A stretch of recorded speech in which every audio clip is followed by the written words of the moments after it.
అందరికీ నమస్కారం. నేను మీ నాగరాజుని. తామర సమస్య, తామర అంటే తెలుసు కదా, చర్మ సమస్య. నా వీడియో లైక్ చేయండి, షేర్ చేయండి, కామెంట్ చేయండి, నేను రిప్లై ఇస్తాను. అలాగే నా మోకాలు నొప్పులు కానీ సోరియాసిస్ ట్రీట్మెంట్ కానీ అందరూ సపోర్ట్ చేయండి. మీకు అందరికీ ఖచ్చితంగా న్యాయం జరిగేలా నేను చూస్తాను, ఇబ్బంది ఏం లేదు. తామర సమస్య ఇది అంటువ్యాధి. కొన్ని రకాల చర్మ వ్యాధులు అంటువ్యాధులు కాదు, కానీ తామర అనేది అంటువ్యాధి. ఒకరికి ఇంట్లో తామర వచ్చిందనుకోండి, అదే బట్టలు వాడినా, అదే సోపు వాడినా, లేదంటే ఇంట్లో ఉన్నటువంటి వారి బట్టలన్నీ కలిపి ఉతికినా సరే ఇలా తామర వ్యాధి స్ప్రెడ్ అయ్యి ఇంట్లో వాళ్ళకి కూడా వచ్చే అవకాశం ఉంది. ఈ తామర వ్యాధిలో ఎర్రగా దద్దుర్లు వస్తాయి, పొత్తి కడుపు, తొడల నిండా ఈ ఎర్రని రౌండ్గా వచ్చి దాంట్లో చుక్కలు చుక్కలు డాటుగా వస్తుంది, విపరీతమైన దురద ఉంటుంది.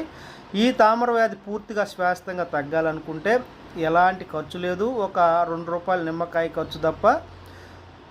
నిమ్మకాయ రసం ఒక 2 స్పూన్లు తీసుకోండి, లేదా 1 స్పూను. అలాగే మన ప్రతి ఊర్లో కసివింద అంటారు, ఇంత పొడుగు కాయలు ఉంటాయి, మనకి చిక్కుడుకాయల్లాగా ఎల్లో పూలు వస్తాయి.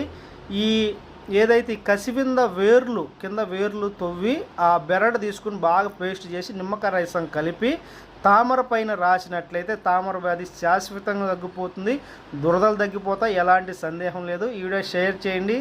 అందరికీ నమస్కారం.